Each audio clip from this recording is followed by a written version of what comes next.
आरती की वंदना वंदनीय शास्त्री जी, शांति देव, उपस्थित श्रावक श्राविका समाज, आज नवरात्रि का 8वां दिन, जो हम मंत्रों के द्वारा इस नवरात्रि में अनुष्ठान के द्वारा हम अपने आप में एक स्वस्थता की अनुभूति करते हैं, क्योंकि ये जो मंत्र करते हैं वो हमारे लिए एक महत्वपूर्ण भूमिका निभाते हैं और कहते हैं कि चैत्र महीना का जो नवरात्रि है, आषाढ़ महीना का जो नवरात्रि है, जो हम करते हैं, उसमें विशेष रूप से हम कुछ न कुछ उपलब्धियां प्राप्त कर सकते हैं।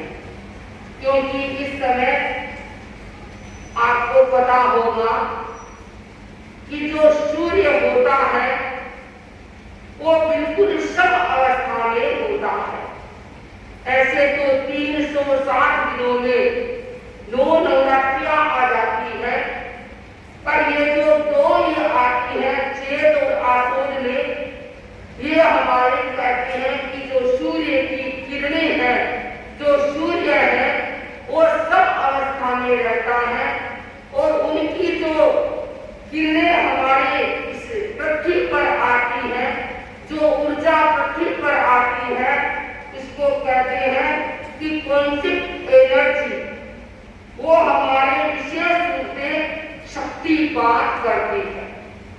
ये एनर्जी इस समय ही पृथ्वी पर आती है नवरात्रि में, क्योंकि नवरात्रि में विशिष्ट साधना की जाती है। अगर कोई व्यक्ति मंत्र की साधना चाहते हैं तो इन नवरात्रि में इस शक्ति को, कॉन्सेप्ट एनर्जी को अपने भीतर में समाहित कर सकते हैं। और ये एनर्जी केवल एक दिन के लिए नहीं, केवल 9 दिन के लिए नहीं, ये एनर्जी हम जब तक वापस नवरात्रि नहीं आए तब तक हम इस एनर्जी को अपने काम में ले सकते हैं। इसीलिए तो कहते हैं कि अनुष्ठान 9 दिन में विशेष रूप से ध्यान रखना चाहिए, छोड़ना नहीं चाहिए। हम मंत्रों के द्वारा करते हैं, जैसे संदेश, निर्मलया, आयुष, ये सब हमारे लिए आत्मसात करने के लिए होते हैं। हम विजयदशमी की बात करते हैं, दशमी का दिन जो दशहरा करते हैं, वो सबसे दिन महत्वपूर्ण माना गया है। इस दिन कहते हैं कि जो प्राचीन समय में राजा महाराजा होते, वो 9 दिन में मंत्र की साधना करके, शस्त्र अस्त्र की पूजा करके, और जो ये विजय काल होता है, भाई बहनों, दशमी के सायंकाल दिन अस्त होने के बाद में एक चंद्रमा का, एक तारे का उदय होता है, जिस तारे का नाम आता है अगस्त्य नामक तारा, अगस्त्य। और यह तारा, क्योंकि ज्योतिष ग्रंथानुसार कहा जाता है कि विजयदशमी का दिन विजय काल कहा जाता है, और जितने भी राजा महाराजा पूजा करने के बाद इस विजय काल में ही वो अपना युद्ध करने के लिए या कुछ काम करने के लिए जाते और विजय होकर के वापिस आते। क्योंकि हमारे इस ज्योतिष ग्रंथानुसार इनका वर्णन आता है श्लोक के द्वारा कि इसकी कितनी बड़ी महत्ता बताई है। आश्विनस्य सिते पक्षे दशमां तारकोदयो स कालो विजयाजेयः सर्व कार्यार्थ सिद्धये। क्या कहा कि आषाढ़ शुक्ला दशमी के दिन सायंकाल एक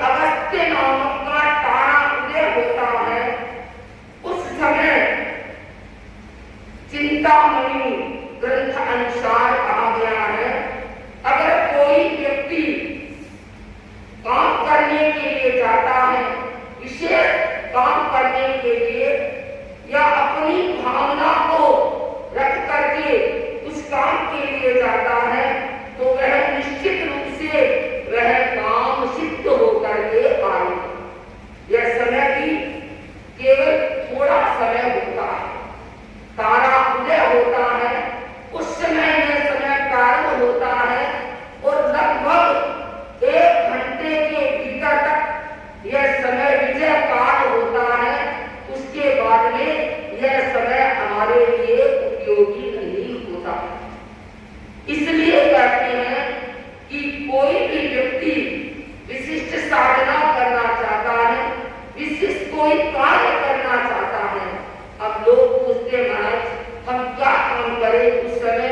ये तारा उदय होता है, अगस्त्य जो तारा, भाई बहनों संभवतः ये तारा भी इस दशमी के दिन ही उदय होता है।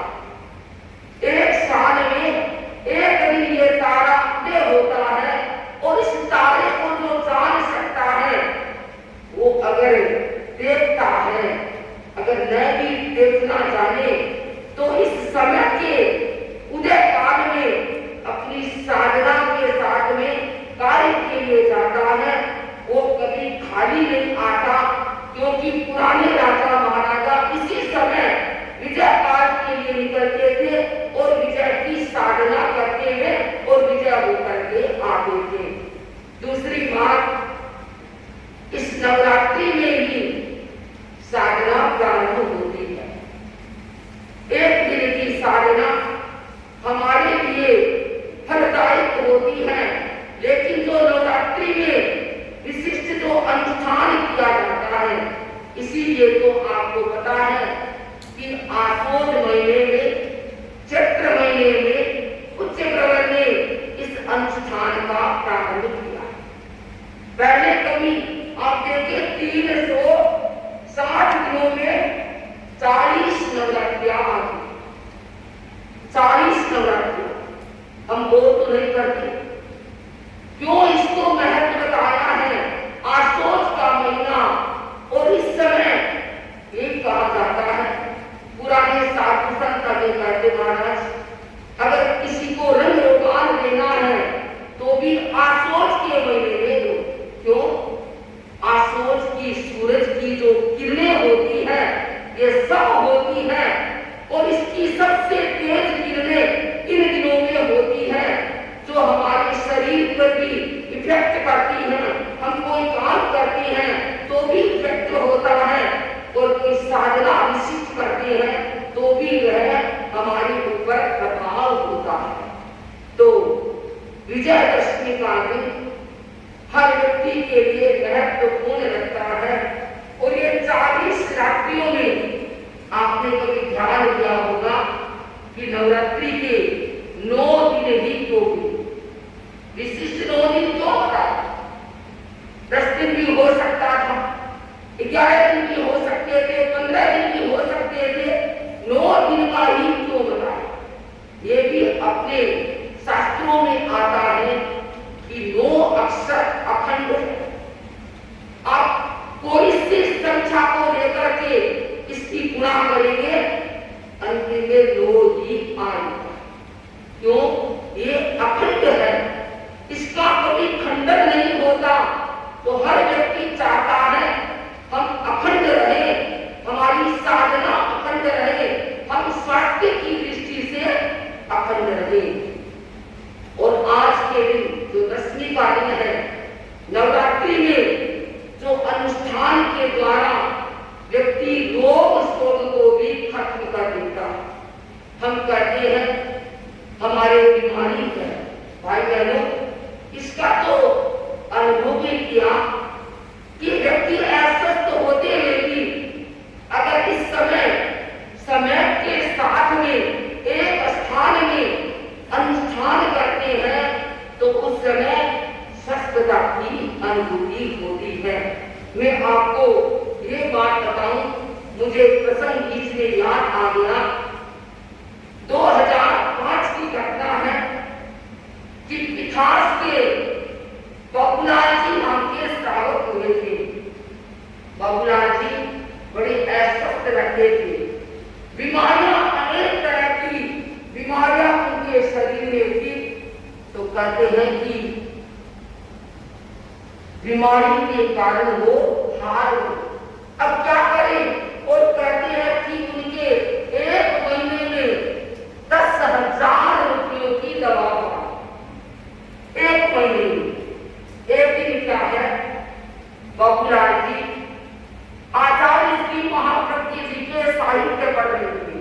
भाई बहनों, सच्ची बात बता रही हूं आपको, श्रद्धा से कोई करता है तो वो साहित्य पढ़ रहे थे। उस साहित्य में आचार्य महाप्रज्ञ के शब्दों में पंक्तियां थी कि ये नवरात्रि अनुष्ठान, शक्ति जागरण एवं शक्ति संरक्षण के लिए महत्वपूर्ण उपयोगी है। जब ये पढ़ा, मंत्र का अनुष्ठान शीघ्र इसका कर लेता। 9 दिन में जो मंत्र की साधना करके अनुष्ठान करता है, 10वें दिन इस विजय काल में संपन्न करता है, उसको निश्चित रूप से उसका फल अवश्य मिलता है। तो इन्होंने ये देखा और सोचा कि मुझे इसका अनुष्ठान करना था। भाई मैंने 9 दिन तक उन्होंने अनुष्ठान किया। और कहाँ किया? एकांत में, अपने खेत में जाकर के ये अनुष्ठान किया आचार्य महाप्रज्ञ के मंत्रों का। और कहते हैं कि 2 दिन अनुष्ठान में उनका स्वास्थ्य अनुकूल हो गया और 9वें दिन तो बिल्कुल स्वस्थ हो गए। 1,000 रुपये की बात नहीं, 1 गोली भी उन्हें लेना नहीं पड़ा। और उसके बाद में उन्होंने अपनी जिंदगी में कभी दवा नहीं। ये क्या? ये नवरात्रि के अनुष्ठान का प्रभाव था। और इस समय जो देवी देवता हैं वो भी परिभ्रमण करते रहते हैं।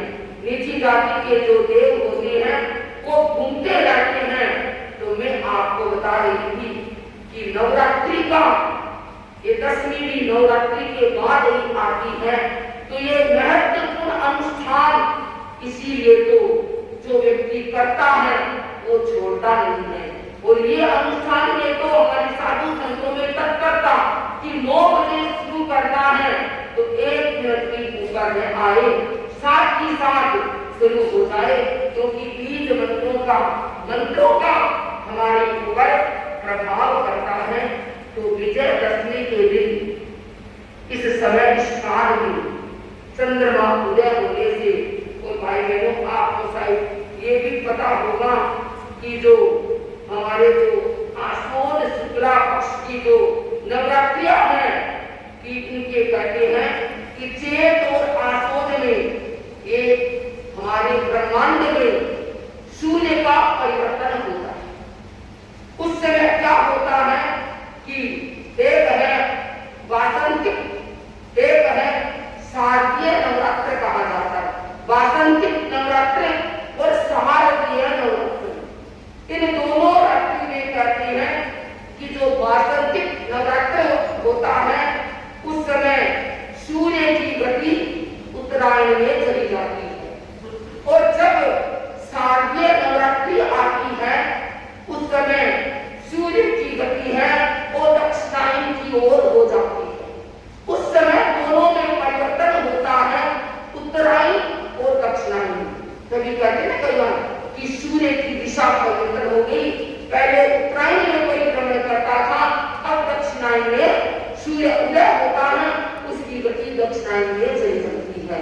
ये भी तो हमारे लिए एक प्रभावशाली बनता है, तो इस ब्रह्मांड पर उस समय के लिए। और जब हमारे उत्तरायण में पड़ती है उस समय हमारे चाटा प्रभावित होती है, क्योंकि उत्तर दिशा अपने आप में महत्वपूर्ण होती है। इसीलिए कहते हैं कि ध्रुव तारा भी उत्तर दिशा में उदय होता है और चिंता व्यक्ति को उत्तर दिशा में मुक्त करके देखने से प्राप्त होती है। तो विजयदशमी का दिन हम विशिष्ट साधना करें। वो जो दिन अस्त होने से थोड़े समय के बाद में हम अपनी विशिष्ट साधना करें या कोई विशिष्ट लक्ष्य के लिए, काम के लिए किसी को सिद्ध करना है तो परंतु इसके साथ हमें 9 दिन पहले उस मंत्र की साधना करनी पड़ती है। आप सोचे अभी है, हमने कर ली और हमारा काम सिद्ध हो गया, ठीक है, उस समय का तो किया हुआ काम हमें लाभदायक होता है, लेकिन मंत्र की साधना के लिए हमें 9 दिन विशिष्ट साधना करके और उस समय विजय काल के समय में हम उस लक्ष्य की ओर बढ़ते हैं तो वह निश्चित रूप से जीत करके आता है, वह कार्य सफल करके आता है। तो हमारे लिए यह महत्वपूर्ण दिन और हम भी ये चिंतन करते हैं।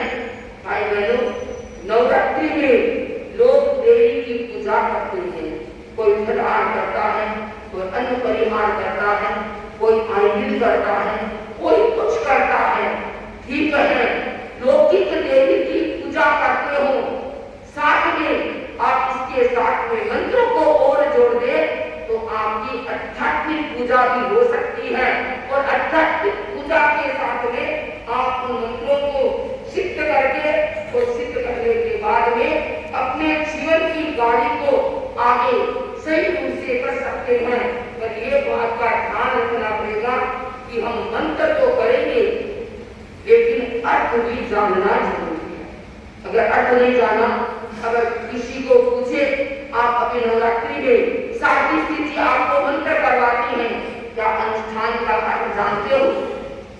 अगर जानते हैं तो हम उसी भाव के साथ में मंत्रों का उच्चारण करते हैं, और अगर नहीं जानेंगे तो हम क्या है, उन मंत्रों को केवल मंत्र के साथ में रह जाएंगे पर उसकी क्रियान्विति हम नहीं कर पाएंगे, केवल शब्दों में ही रह जाएंगे। तो इसके लिए हमें ये जानना जरूरी है, क्योंकि कहते हैं कि व्यक्ति मंत्र करते हैं और मंत्र के द्वारा वह अपने आप में एक नई ऊर्जा प्राप्त करता है।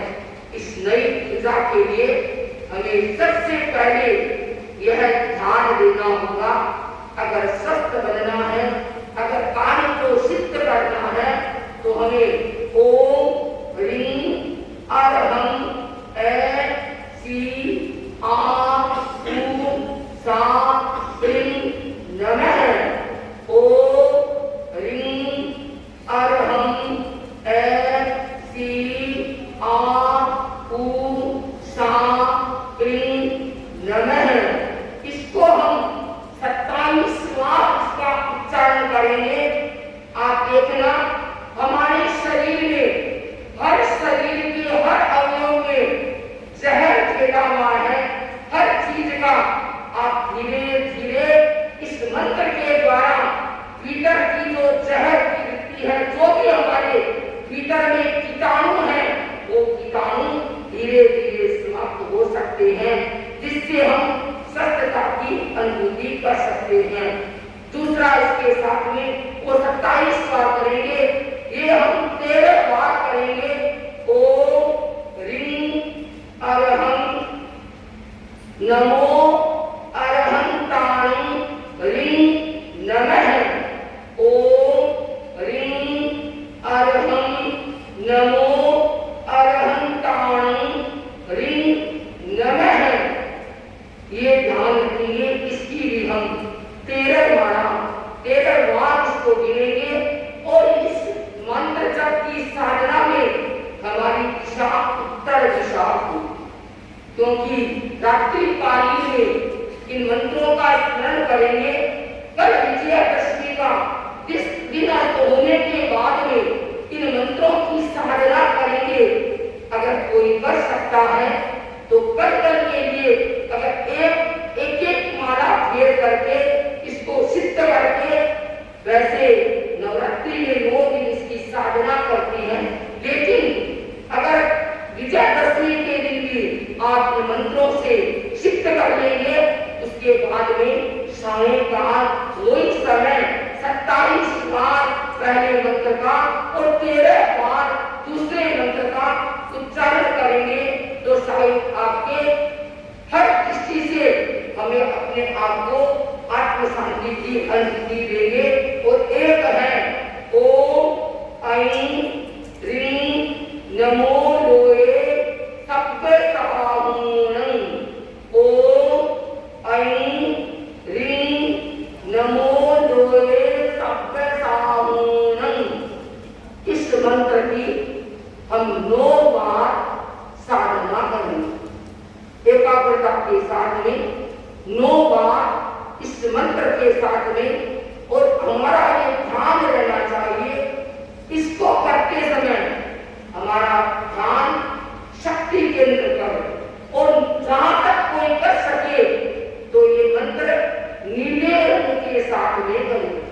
नीला रंग जब हम उच्चारण करें उस समय ओम ऐं ह्रीं नमो लोए सब्बे सहाहुणं, हमारा ध्यान शक्ति केंद्र पर। और नीला रंग, कौन सा नीला रंग? आकाशीय रंग। आकाश का जो नीला रंग है, क्योंकि रात्रि काल में तो आपको काला दिखाई देगा, आकाश का नीला रंग, उस रंग को हमारे शक्ति केंद्र, रीढ़ की हड्डी का अंतिम छोर, शक्ति केंद्र पर उसको ध्यान केंद्रित करके और इस मंत्र को केवल नीले रंग के साथ में देखें। आप देखना, इससे आज की जो समस्या है, हर तरह की समस्या, चाहे घरेलू समस्या ले, चाहे हम स्वास्थ्य की दृष्टि से ले, चाहे हम मानसिक रूप से ले, कुछ भी ले, आप इसकी आनंद के साथ में अनुभूति करेंगे, स्वस्थता का। पर एक बात का ध्यान रखना पड़ेगा, हम कोई भी मंत्र साधना करें, चित्त करें, जप करें, हमारी एकाग्रता होना जरूरी है। हमारा जो व्यक्ति है, प्रत्येक एक जगह है, हमारा ध्यान कौन आया है, क्या कर रहा है, उस समय सब बात को गौर कर दे, केवल अपने रंगों के साथ में, मंत्र के शब्दों के साथ में, केवल मुझे शब्द ही दिखाई दे रही है, उसके साथ में करेंगे तो इस विजयदशमी के इस तारीख के उदय के साथ में, तो मैं आपको ऐसे 10 उदाहरण बता सकती हूँ जिसके घर में पारस्परिक इतनी कलह है कि महाराज पति पत्नी में इतना झगड़ा, परिवार में इतनी बड़ी समस्या है। इस मंत्र की साधना करने के बाद में अपनी नवरात्रि आई, तब तो पूरा घर में इतनी शांति, ऐसा कभी लगा नहीं कि हमारा घर है वो कोई कभी नरक की तरह था, ऐसा स्वर्ग की तरह बन गया। तो भाई बहनों साथ स्थिति देख रहे होंगे कि समय हो गया है, अब इसके लिए तो बड़ा फील्ड चाहिए, 1 घंटा 2 घंटे का। तो मैं अपनी बात को यही कि कल का इतना बता दें कि कल का सबसे श्रेष्ठ दिन रात्रि कालीन का जो चंद्रमा 1 साल में 1 बार ही वो चंद्रमा का समय विजय काल समय वो 1 दिन ही आता है। नवरात्रि के 10 ये दशहरे के दिन में, अगली पहले चैत की नवरात्रि में दिन आता है, केवल दशहरे के दिन ही शाम को ये आता है।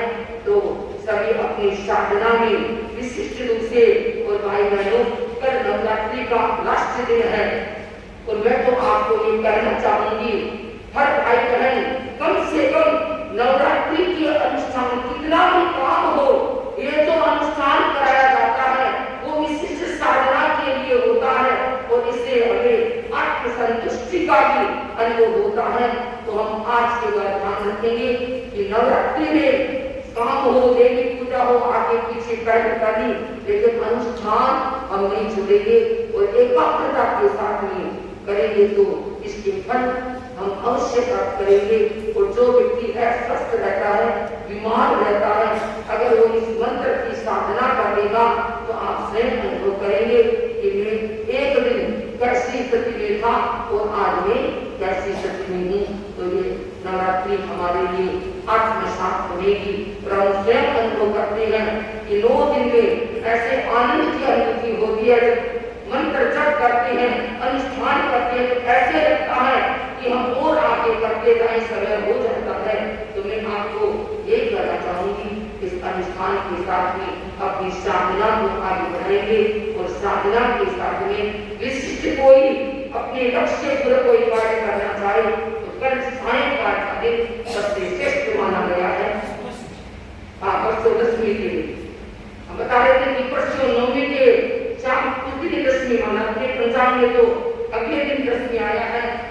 करते उसी दिन का है। तो वो जैसे आपको लोगों जैसे करे जैसे पता है आप लोगों को, तो वो दिन हमारे लिए श्रेष्ठ बनेगा, लाभदायक बनेगा। अपनी साधना में भी वह उच्च कोटि का पढ़ करके अपनी साधना को आगे बढ़ाएगा। इसी भावना के साथ ओम अरहम ओम अरहम ओम अरहम। जिनको उपवास कर सकना है उपवास वाली